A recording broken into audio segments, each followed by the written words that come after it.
નમસ્કાર, voice of India news ચેનલમાં આપનું સ્વાગત છે. આપ જોઈ રહ્યા છો voice of India news channel. આજે આપને એક એવા વિશેષ વ્યક્તિ સાથે મુલાકાત કરાવી છે. એના પહેલાં જે 13 બોલમાં 50 રન મારીને વિશ્વમાં નામના પ્રાપ્ત કરી છે એવા પાલનપુરના ઉર્વિલ પટેલ, કે આજે સતત લોકોના હૃદયમાં જે સ્થાન મેળવ્યું છે તેમની સ્પોટક બેટિંગના કારણે, એ ઉર્વિલ પટેલના મુખ્ય કોચ અને 6 વર્ષની ઉંમરથી તેમણે જે કોચ જોઈન્ટ કર્યું હતું, જે પ્રકાશ પટની પાસે તેઓ કોચિંગ માટે આવ્યા હતા, અને પ્રકાશ પટનીએ તેમની સાથે અથાગ પુરુષાર્થ કરી, ખૂબ જ મહેનત કરી અને તેમના અંદરનું ટેલેન્ટ તેઓ પારખી ગયા હતા. અને એ જ દિશામાં તેમણે સતત મહેનત કરી અને આ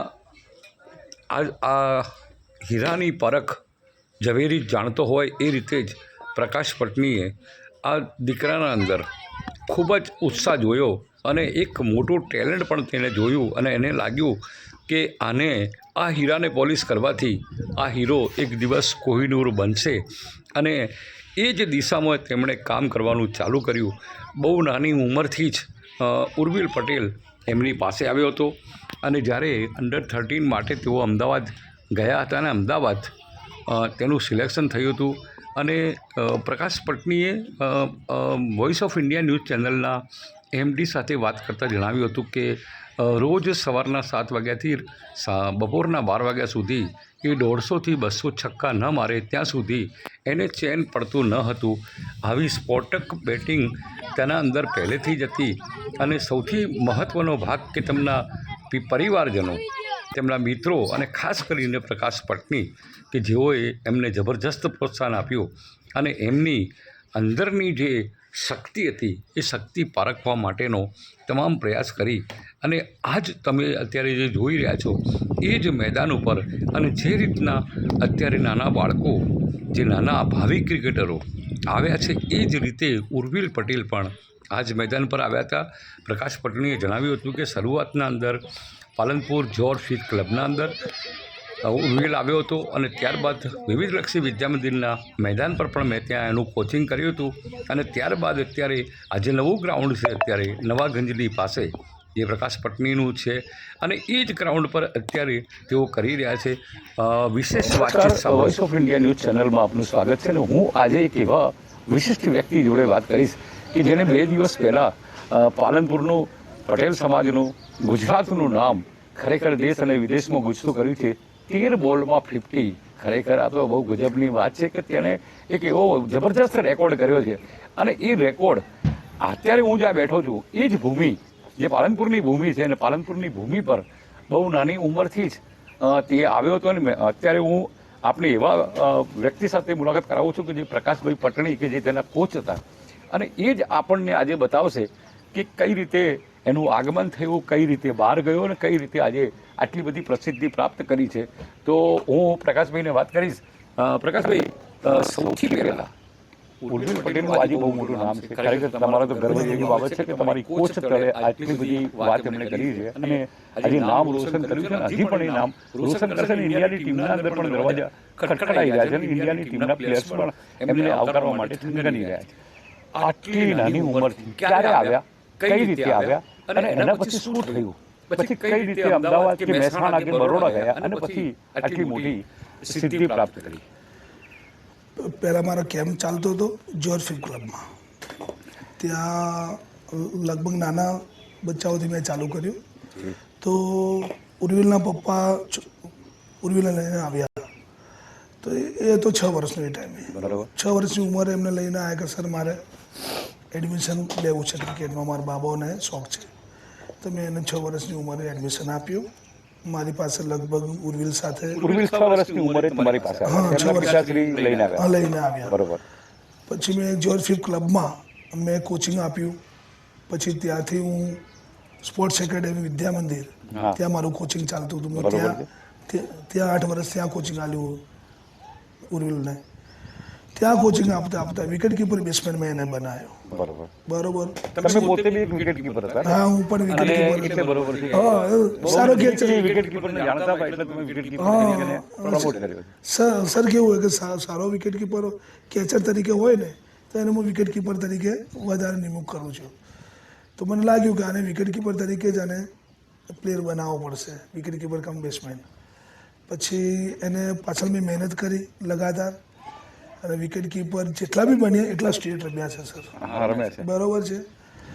પછી મેં એના પાછળ લગાતાર ખૂબ મહેનત કરી અને અંડર 14 જે આવ્યો, પહેલાં અંડર 13માં હું અમદાવાદ એને સિલેક્શનમાં લઈને ગયો, બરોબર. તો અમદાવાદ એને સિલેક્શન ન થયું. તમને એમને ખબર હતી કે આના અંદર ગટ્સ છે આગળ જવાના? હા. એનો ઉત્સાહ, એનો જે એની કહેવાનો મતલબ કે જે ઉત્સાહ હતો જે રમવાનો, તે તમને એવું લાગતું હતું કે આ છોકરો કંઈક કરશે? હા, બચપનથી એમ લાગતું હતું કે આ કંઈક કરવાનો છે, 100% સર. પછી અમદાવાદ લઈ ગયા હતા. પછી અમદાવાદ 30નું સિલેક્શન હતું, 14નું તો હું લઈને ગયો, તો ત્યાં નહોતું થયું. પછી અંડર 14નું સિલેક્શન નેક્સ્ટ યર આવ્યું, તો મેં એના ફાધરને એમ કીધું કે આને જો બર્થડે ત્યાંનો છે તો કે વિસનગરનો છે સર, તો હું બરોડા ડિસ્ટ્રિક્ટથી એને બરોડા સ્ટેટથી રમાડો એને, મહેસાણા ડિસ્ટ્રિક્ટથી રમશે તો વાંધો નહીં આવે. પછી મહેસાણા હરદેવ સિસોદિયાથી મેં કોન્ટેક્ટ કર્યો રખવા માટે એમને.